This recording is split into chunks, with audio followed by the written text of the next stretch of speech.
Imagine working from sunrise to sunset almost every day with no phones, no games, no television, and almost no free time. Then the church bell rings, and everyone in the village suddenly knows tomorrow will be different from every ordinary working day. No ploughing fields, no grinding grain, no heavy labor, just food, games, music, laughter, and a chance to finally relax. This week, we explored jesters, musicians, and archery contests, but medieval people enjoyed many other kinds of entertainment too. Entertainment was more than simple fun. It helped people forget hard work, hunger, worries, and everyday struggles for a while. First, one of the biggest sources of medieval entertainment was not a person.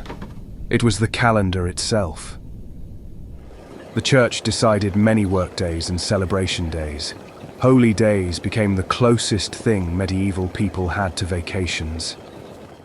Imagine your entire village stopping work because a special religious day told everyone it was finally time to celebrate. Feast days brought markets, dancing, storytelling, wrestling matches, games, food, ale, and exciting news from nearby villages. For many peasants, these celebrations were among the happiest, busiest, and most exciting days of the entire year. But here is something surprising.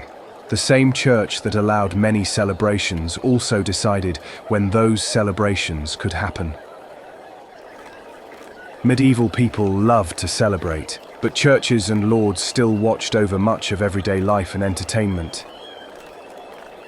Next came games, and medieval people loved games just as much as people enjoy sports and competitions today. Dice were cheap, exciting, noisy, and easy to carry, making them popular in villages, towns, taverns, and homes. People gambled coins, food, tools, and other valuable belongings, even when priests and leaders strongly disapproved of gambling. Board games like chess, tables, and merrills were quieter forms of entertainment that rewarded patience, planning, and careful thinking. Chess became especially popular among nobles because the pieces resembled powerful figures they saw throughout medieval society. Kings, bishops, knights, and pawns made the chessboard look surprisingly similar to the world outside castle walls. But not all medieval entertainment happened around tables. Some activities were loud, muddy, rough, and completely chaotic. Medieval ball games sometimes involved entire villages, very few rules, lots of running, pushing, falling, and injuries. Modern sports have referees and strict rules. Medieval village sports mostly had mud, shouting, excitement, and bruises. Wrestling, racing, stone games, and rough football gave ordinary people opportunities to compete, celebrate, and release energy.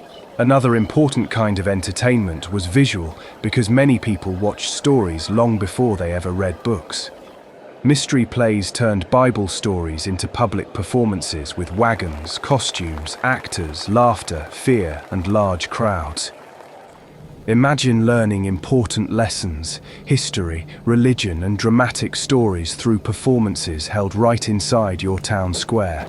Traveling performers brought puppets, trained animals, acrobatics, tricks, and fascinating stories from places villagers never visited themselves.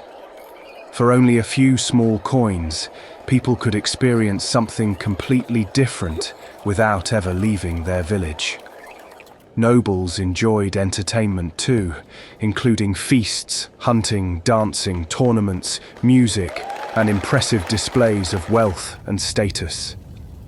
A banquet was more than a meal. It showed guests how wealthy, powerful, and important a household was. Whether people danced, gambled, watched plays, or attended feasts, entertainment reflected nearly every part of medieval life. If you want the Middle Ages to finally make sense, subscribe for Medieval History, explained without boring lectures.